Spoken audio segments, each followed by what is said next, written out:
Magandang araw sa inyong lahat mga kapatid. Meloya po.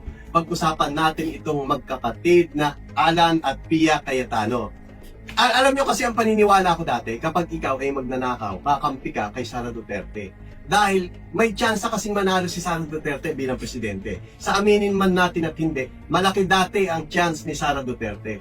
Pero ngayon, nagkaroon na ng impeachment, lumabas na ang corruption ng mga ginawa ni Sara, ay medyo alanganin na. Nasa balag ng alanganin ngayon itong si Sara Duterte.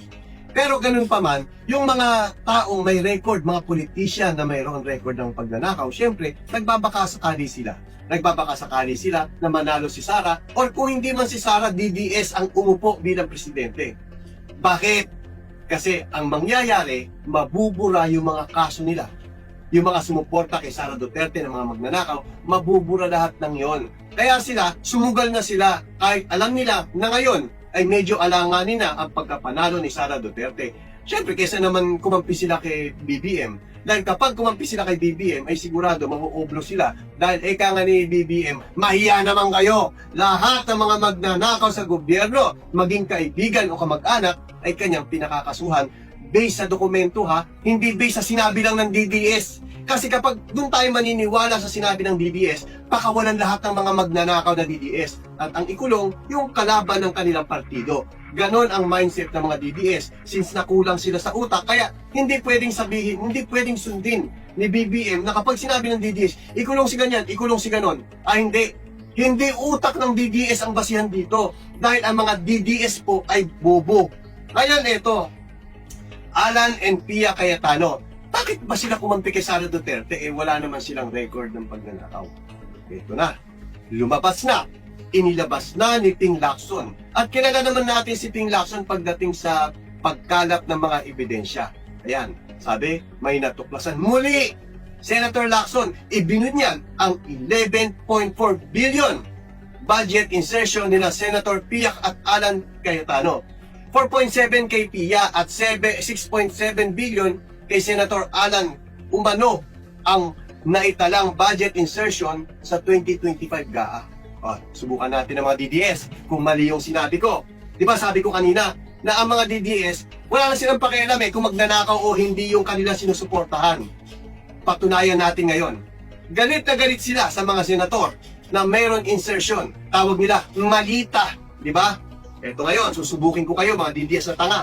May insertion din pala si Alan Peter Cayetano. May insertion din pala si Pia. Anong sasabihin nyo? Fake news. Di ba? Ganyan naman kapag kalaban, sasabihin nyo, hindi totoo yan kahit fake news. Di ba yung pinalabas nga nila na nasa freezer na si BBM? Para sa kanila, totoo na Lumabas ka BBM! Ilabas nyo si BBM! Nung lumabas si BBM, double yan, kamukha lang. Ganyang katunaw ang utak ng mga DDS. Yung mga nasa comment section ko, mga troll po yun, mga bayaran yon. Na makasagot lang, okay na sa kanila. Kasi yun lang naman ang mission nila, sumagot o mag-reply dito sa content ko na ito.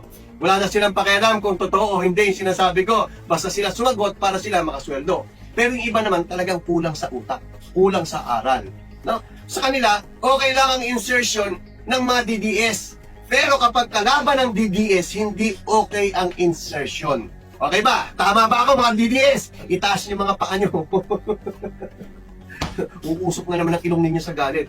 At itong mga Cayetano na ito, si Cayetano na ito, nakipag-transact po ito sa Diskaya. Yan. Ba't hindi niya sinabi? Di ba kung talagang open ka, di sabihin mo yung totoo, may transaction po ako sa Diskaya. Di ba? Pero bakit hindi nila sinabi? At ito ay 2022 pa. Panahon ito ni Digong nung kasalukuyan namamayagpag ang mga Diskaya sa pagnanakaw. Tapos ito pa guys, pakinggan ninyo ito. Pakinggan ninyo ito. Sa 42 proyekto sa baluarte ni Senador Alan Peter Cayetano 24 di umano na proyekto sa Taguig ang natukoy na questionable. Questionable. Kabila umano rito ang pinaghihinalaang Ghost Snow Protection Project. Yun, yung mga ghost project din pala sa Taguig. Ngayon, ito na ang nabuo sa aking konklusyon. Ang reason kung bakit kumampi si Alan Peter Cayetano kay Sara Duterte dahil sa mga issue sa Taguig. Ghost project, reclamation, at yung billion-billion insertion. O ngayon, mga DDS, ano masasabi nyo? Hindi okay lang magnakaw kasi DDS DDS mindset. Ganyan po katunaw ang utak ng mga DDS. Hanggang sa muli po.